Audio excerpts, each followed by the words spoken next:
Hola amigos del comercio, hoy es el 27 de febrero y es el Día de la Lucha contra el Hostigamiento Sexual en el ámbito laboral. Justamente nos acompañan hoy día Cintia Sánchez, directora de Gestión de Talento para Perú y Chile en Manpower Group. ¿Cómo estás, Cintia? Muchas gracias. Y nos acompaña Karina Dávila, gerente general de BDO Perú. Hola, gerente legal. Gerente legal. Sí, gracias por la invitación. ¿Cómo estás, Karina? ¿Qué tal? Mucho gusto con ambas y quisiera empezar hablando sobre un tema muy importante con esto que es el marco legal en Perú para los casos que se sufren de hostigamiento sexual, sean hombres y mujeres, a dónde acudir o qué hacer en todo caso y qué dice justamente la ley en cuanto a la protección a las víctimas en estos casos. No sé quién quisiera empezar. Bueno, sí, legal. Gracias. Bueno, en sí esta normativa es muy importante porque de cierta manera tiene dos aspectos a considerar. El primero de ellos viene a ser el compromiso por parte del Estado respecto a la protección tanto de la mujer y del hombre en lo que respecta a temas de acoso sexual en el ambiente laboral. Y por otro lado también propicia algo que nosotros en BDO siempre tratamos de promover, esta cultura corporativa de la autorregulación de las empresas en lo que respecta a diferentes aspectos que ellas tengan que verse obligadas, no normativamente necesariamente, pero sí respecto a las prácticas corporativas ideales. Entonces, centrándonos en la pregunta que nos hiciste, la normativa de hostigamiento sexual ha ido variando en el tiempo. El primer documento legislativo fue en el 2003, luego hubo una variación en el 2009 y finalmente han habido unas últimas disposiciones en el año 2018. La particularidad es que, si bien es cierto, la ley ha cambiado o se ha actualizado, se ha ido modificando, el reglamento no. Entonces estamos aquí en una disonancia en lo que respecta a que quizás hay cambios que, si bien es cierto, normativamente, de acuerdo a la ley de la materia, se tienen que dar, el reglamento todavía arrastra las antiguas disposiciones. ¿Y cuáles son de pronto estos cambios que se tendrían que dar? O en todo caso, ¿cómo se podría perfeccionar este reglamento justamente? Bueno, en realidad con cambios normativos del propio reglamento, un tema de adaptación, por ejemplo, un tema muy puntual, que luego lo vamos a conversar. En el caso de las denuncias que pueda presentar un trabajador o una trabajadora, la entidad empleadora tiene que resolver. Esa resolución, el reglamento considera que tiene que informarse ante el Ministerio de Trabajo. Sin embargo, el TUPA del Ministerio de Trabajo ha excluido este procedimiento.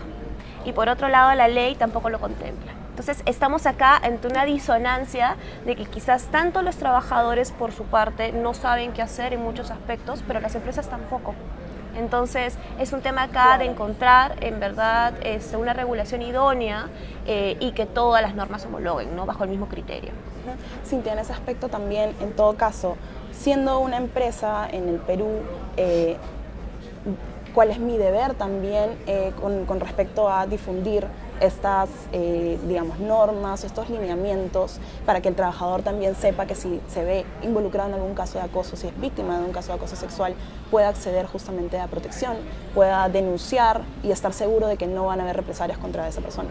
Más que un deber, yo creo que es un compromiso, y el compromiso debe partir por los líderes de la compañía que creen genuinamente en este tema de hostigamiento sexual como diferentes actos. En la compañía no solamente hablamos de hostigamiento sexual, sino temas también como temas de convivencia laboral como orientación de sexo, raza, etnia, que finalmente hablan de temas de diversidad e inclusión, porque finalmente estos temas son violencia y el hostigamiento sexual es violencia de género.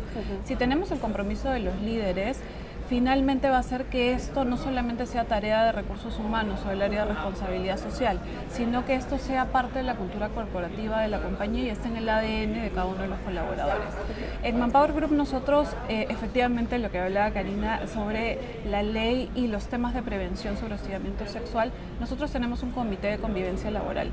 Este comité se encarga de ver temas no solamente de hostigamiento sexual, sino los antes mencionados, y nosotros tenemos un plazo de aproximadamente 20 días hábiles para poder responder esto, cualquier queja de presunto hostigamiento de cualquier índole, pero finalmente creo que sí, esto es un tema reactivo si es que existiera la queja, pero creo no que es tan preventivo todavía. Correcto, y esto en Manpower sí lo tenemos bien manejado en el hecho de hemos tenido muchas alianzas con organismos públicos y privados en los cuales nos han ayudado a generar temas de prevención y de comunicación. Prevención en el hecho de que hemos dado todo el año pasado y este año temas de charlas, de capacitaciones, de cómo detectar y qué hacer en caso suceda esto.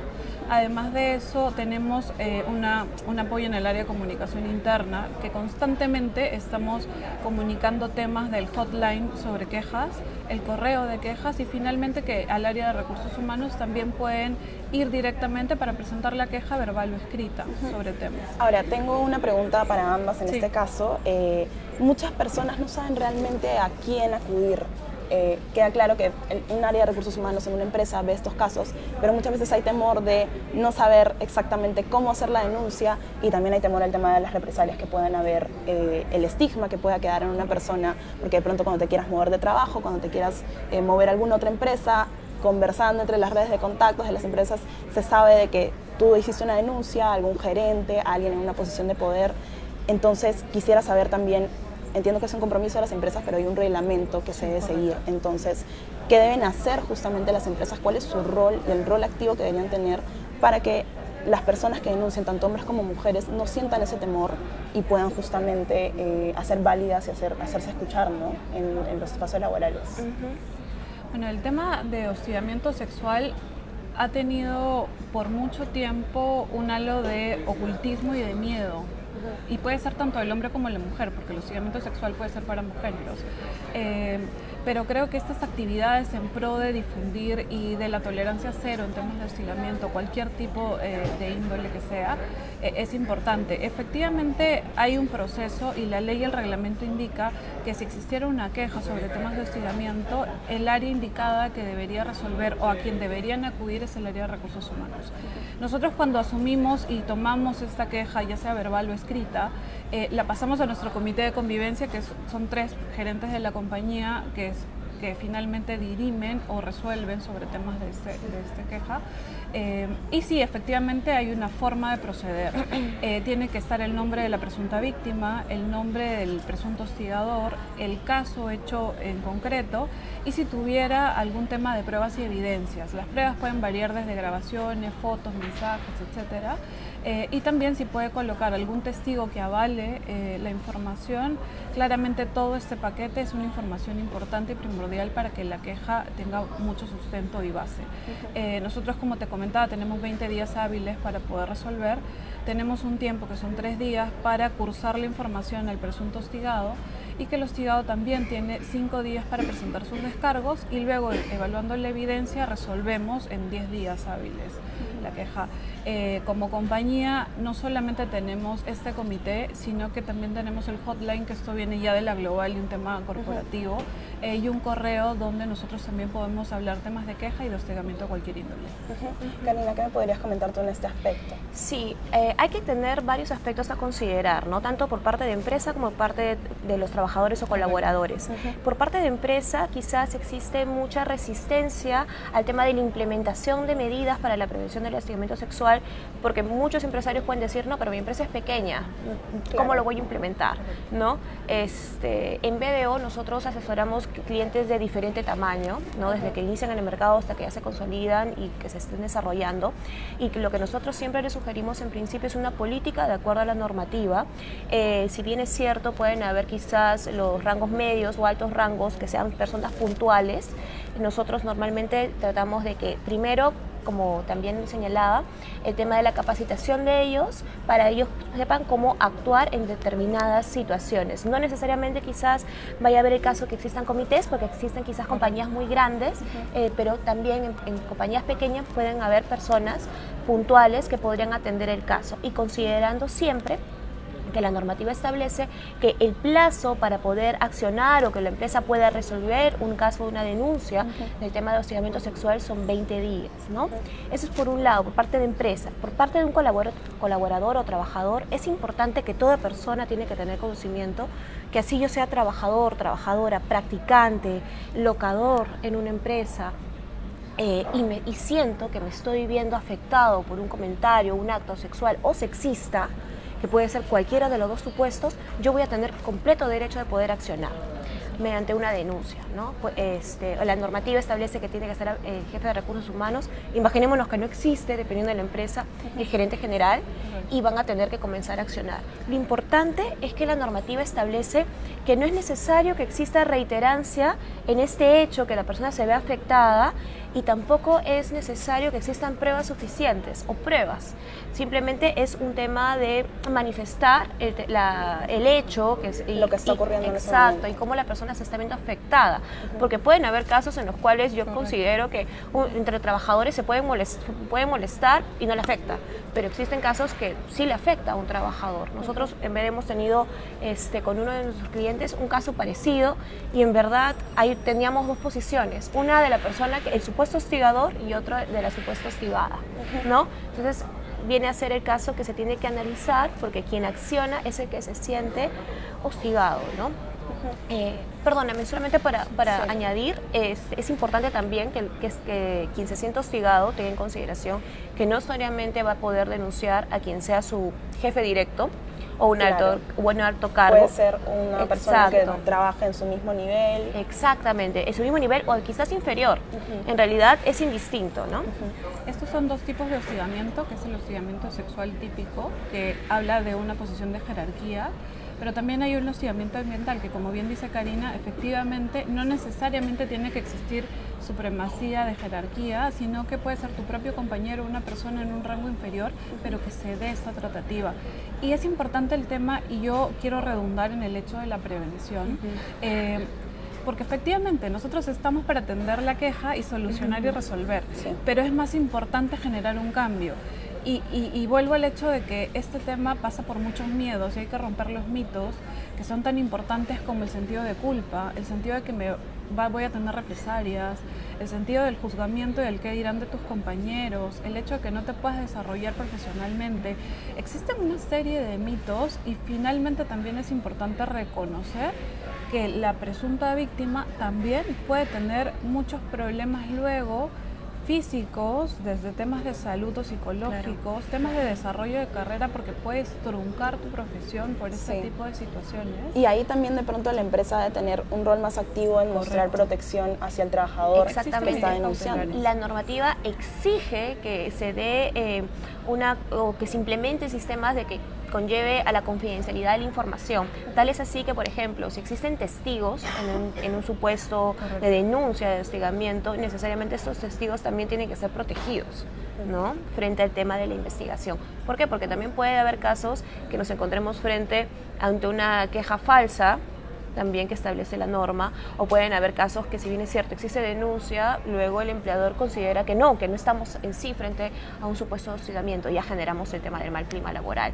Entonces hay que ser muy sensibles en este caso, ¿no? Sí. La normativa te habla sobre temas de medidas cautelares y estas medidas cautelares van desde el hecho de la separación de áreas hasta que suceda y se resuelve el caso, el hecho de la confidencialidad de la víctima o de los testigos, y también hay un tema de no contacto hasta que finalmente se resuelva. De igual manera tú puedes, dependiendo del caso y de la gravedad, porque el hostigamiento sexual es considerado una falta grave, tener sanciones dependiendo a la gravedad, valga la redundancia, del hecho de la causa. Por ejemplo, una sanción es el despido, no sé si hay sanciones también de pronto que sean penales o si se han dado en estos casos. Sí se encuentra regulada la posibilidad de establecer o iniciar una acción penal. En el tema de sanciones meramente laborales, la normativa en sí de la materia se ha ido modificando. Ya existen causales de falta grave, el supuesto hostigamiento sexual, al mismo tiempo también se considera como casos de hostigamiento, supuestos de hostigamiento sexual o sexista, con lo cual, por ejemplo, ¿no? Si yo me veo afectada con este tipo de conducta y mi empleador no me atiende, yo puedo darme por despedida y solicitar el pago de la indemnización por despido arbitrario, ¿no? Entonces, en realidad, la normativa ha tratado de irse acoplando, ha tratado de cambiar los lineamientos que quizás hace muchos años ya se daban, ¿no? Entonces, por eso es muy importante que las empresas sean conscientes de todas las obligaciones que tendrían que hacer, como por ejemplo el tema de las capacitaciones, que justamente comentaba que se daban. ¿Por qué? Porque tanto los trabajadores tienen que saber cómo actuar frente a un hecho, pero también los trabajadores que podrían ser hostigadores tienen que tener conocimiento de lo que les podría acarrear su conducta, ¿no? Y van sanciones dependiendo de la gravedad, desde amonestaciones, suspensiones, llegar al tema de la desvinculación por estas faltas. Pero también es importante saber de que existen otras vías si es que uno no está satisfecho o satisfecha con el resultado de la resolución que ¿Cómo? dicta la compañía. ¿Cuáles, por ejemplo? La vía judicial, por ejemplo, el Ministerio de Trabajo. De hecho, hay una web que se llama Trabaja sin acoso, que efectivamente ahí hay un test gratuito donde tú puedes acceder y puedes ver si lo que tú sientes puede ser tipificado como hostigamiento sexual. Y luego en esta web, que a mí me parece y me resulta bastante amigable, tienes los pasos a seguir ante una queja o a dónde te puedes ir a asesorar. De hecho está la dirección, los teléfonos y los correos. Entonces también hay muchos medios que las organizaciones privadas pueden hacerse para apoyarse en busca de esta prevención. En todo caso, bajo el reglamento que existe, cada empresa también tiene un código de cómo actuar ante esto. O sea, cada empresa tiene, digamos, un nivel de prevención, un nivel para actuar en estos casos, un nivel de cómo ir resolviéndolo, o hay un código compartido en todo caso, o debería haber un estándar que se mueva tanto en las empresas pequeñas como en las medianas como en las grandes. Claro, en sí el piso mínimo viene a ser la normativa. Ya lo que cada empresa comience a acoplar para sí misma mucho dependerá de su visión y misión.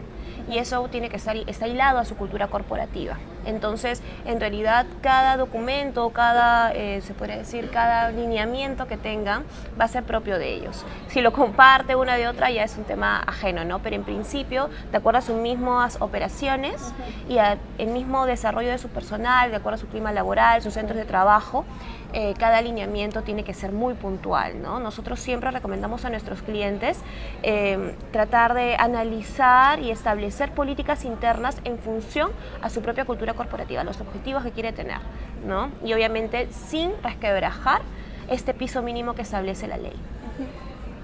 Y en base a eso y en camino a eso es, claro, la línea base es la normativa legal laboral.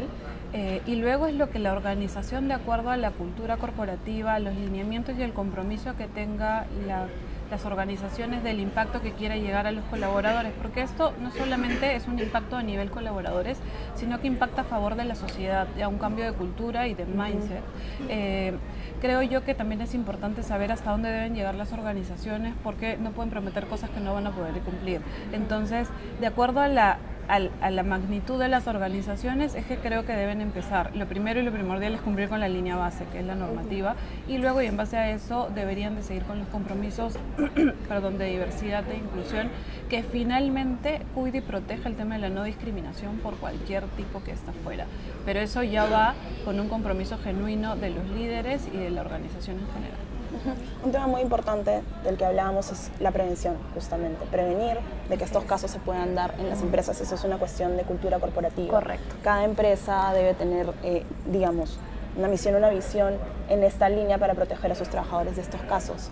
Estábamos hablando del caso de una joven que fue víctima justamente de violencia de género y vía agreda, que falleció producto de una agresión brutal justamente por un compañero de trabajo. Exacto. Y en estos casos, nuevamente para quienes se están conectando en este momento, quisiera que nos expliquen un trabajador que también debe tener en cuenta cuando ingresa a un trabajo de mi trabajo no está haciendo esto de capacitar, de recordarme a dónde acudir, qué debe ir también ahí. De pronto si un trabajador siente que su empresa no lo está protegiendo de estos casos, a dónde acudir o dónde denunciar. Entiendo que de pronto es una FIL ve y regula esto.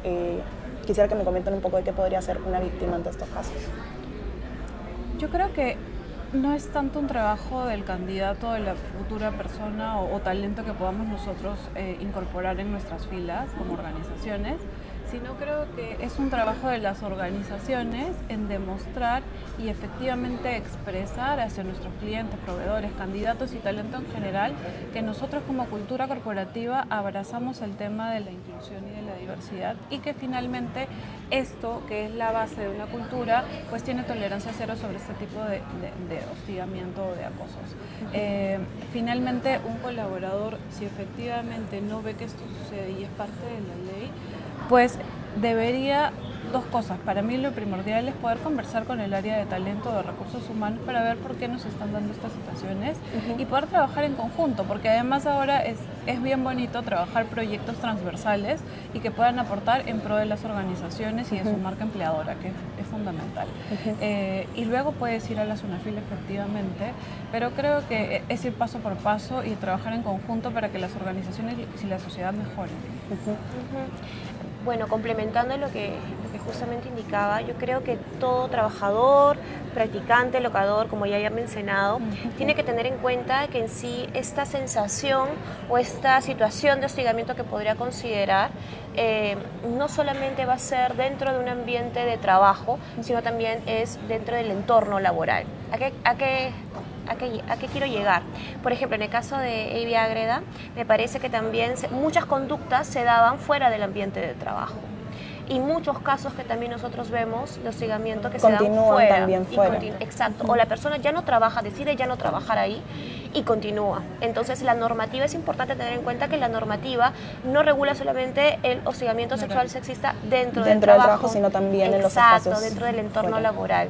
Y finalmente es importante tener en cuenta, y de forma complementaria, justamente hay un término que se está utilizando muchísimo, que es el tema de compliance.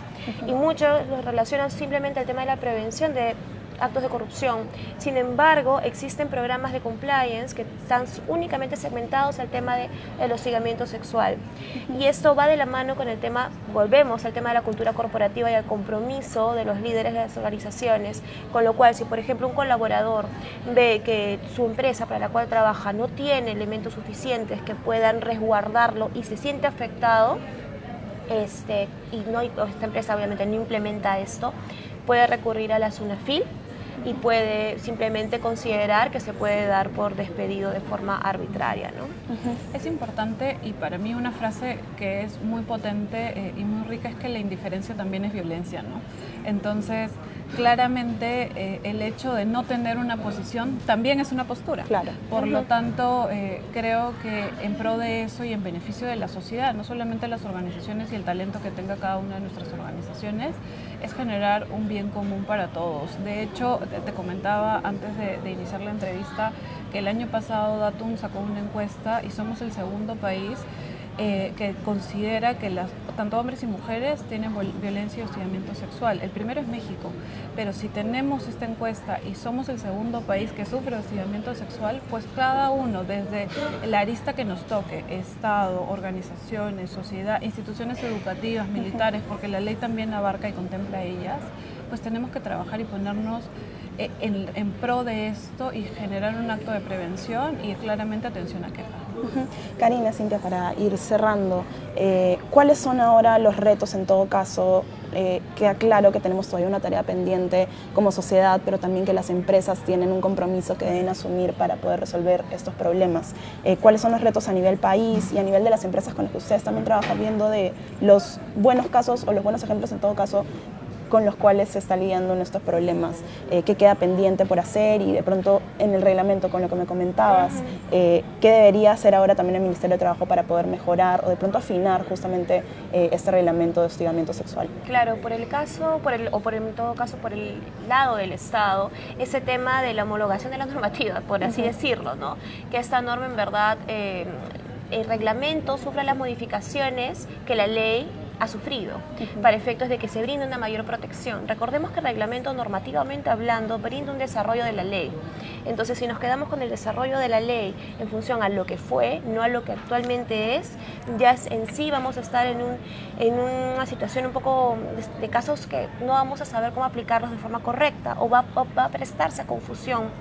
Y por parte de las empresas yo considero, y como inicié en la conversación, esto propicia a la autorregulación empresarial. Si el Estado va a fiscalizar todos los actos de hostigamiento o va a estar presto a este tipo de análisis, quizás la carga que tenga va a ser mucho mayor y no se va a poder enfocar a otros aspectos. El Estado aquí está propiciando una protección y las empresas, a raíz de esta situación, de este canon, por así decirlo, y con el piso mínimo de la normativa, tiene que establecer sus propias políticas para ello.